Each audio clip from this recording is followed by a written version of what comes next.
people like and again, there's nothing wrong with it, but people that tell me, I play golf for, the enjoyment to relax. I don't know, Richie, you tell me, do you enjoy anything or relax, anything you're bad at? Like, I don't. Like, if I'm bad at something, I typically either work hard to get great at it or I quit. I can't do something I'm bad at. Yes, right. I can't. Who does that? Like, that's the person who self-deprecates, right? So, which gets me to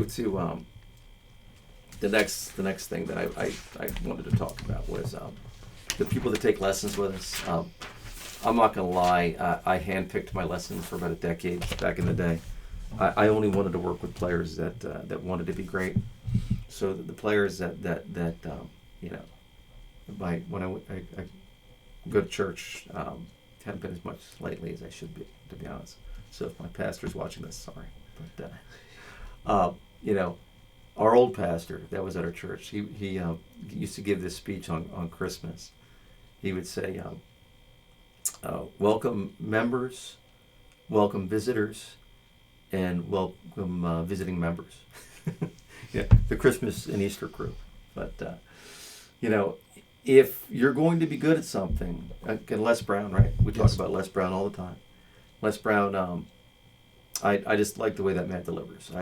He says things. Here's a guy who was labeled, I guess, educatively retarded and has no formal college education, and at one point was the world's greatest motivational speaker. He was elected to office. He had his own TV show.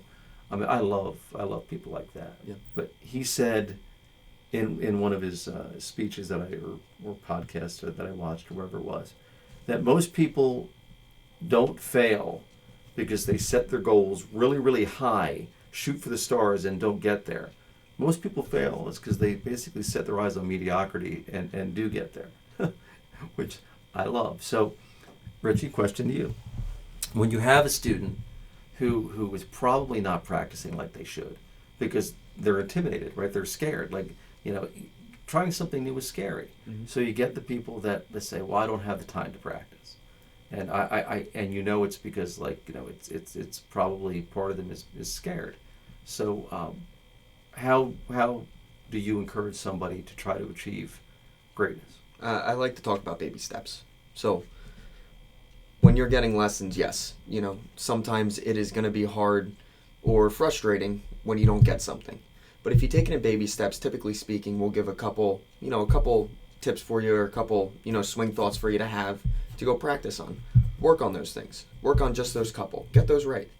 And then go on to some new stuff when you come back to us. Yeah. Small, chewable bites. I think that's the way that we describe it.